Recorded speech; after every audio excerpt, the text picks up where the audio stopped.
human consumable content wins.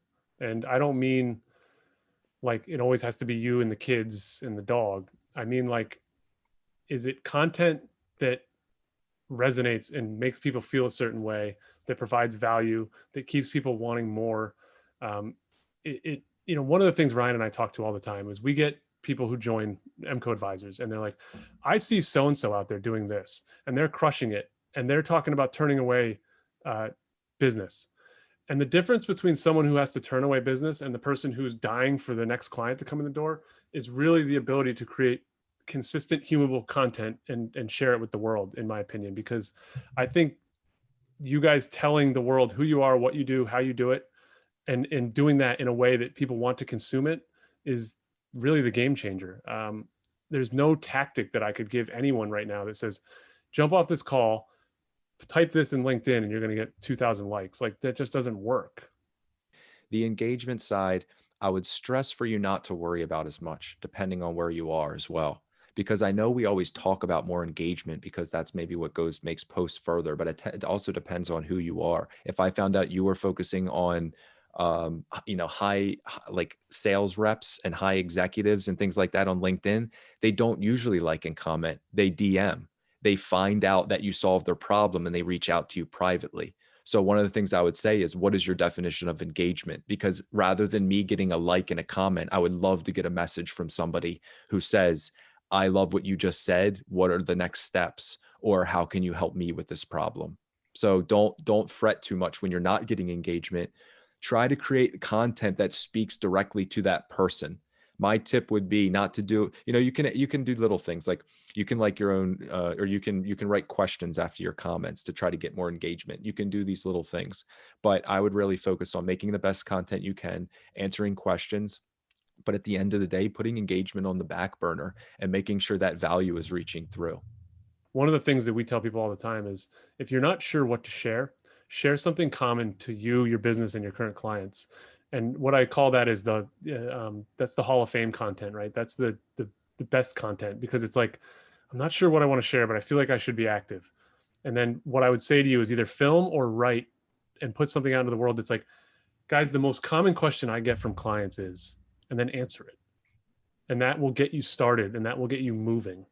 Or the five most common questions I get from clients are, and then one, and then the next day you've got two, like create a series of it, right? So that stuff is easy because you're familiar with it. You don't have to think through what you want to say. It's just top of mind because you do it every day. And that, if you're not doing anything, I think that's the easiest way to start.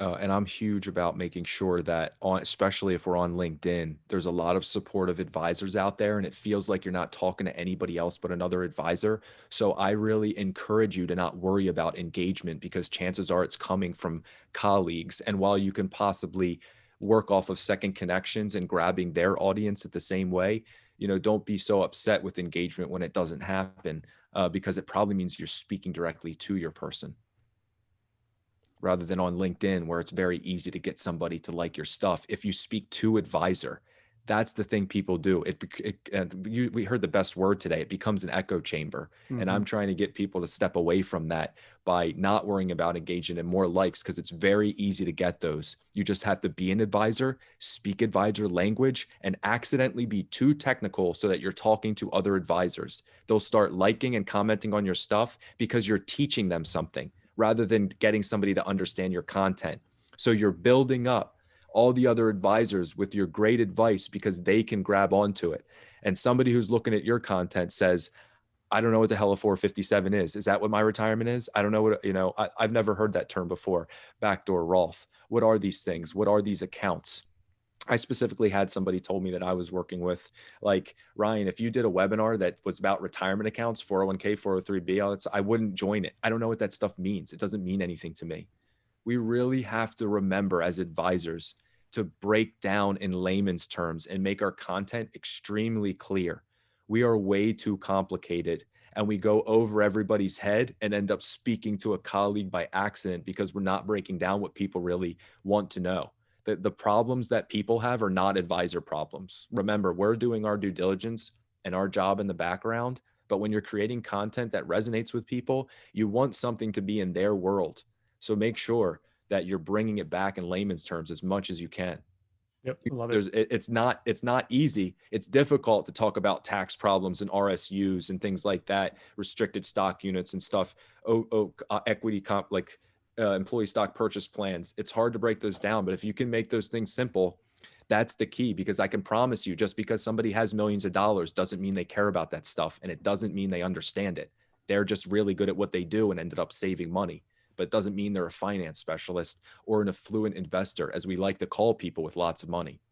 Again, when people are speaking to people and you want people to hand you your money, you start getting into the weeds of it, John. You can be like, I'm confused, and nobody buys confused. Bingo.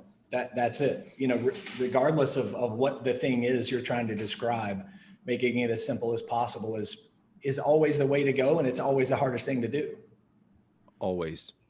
Taking the time to really break down what you're doing and making everything more simple is because people think simple doesn't take much time. Simple takes more time than complicated, because it's a sculpture and you have to chip that stuff away, and you have to shave it and finish the corners and things like that. Making the perfect sentence, making the perfect mission statement is it's easy to talk and say a sentence. Trimming the fat out of everything, making sure it's impactful, using the right words in your content, that stuff takes time.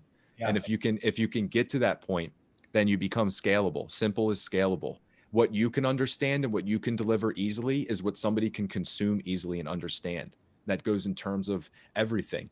I find myself overcomplicating the financial advising process and telling people stuff that they just don't care about and know. And I drag a 4-meeting process, 5-meeting process that could have been 3, and they could have felt the value and understood that I was the one taking care of that stuff. Yeah. So again, I share this in real time with the fact that we're learning this, from MCO, and learning it from me, from being an advisor, of what it means to be simple and what people really want to hear and deal with.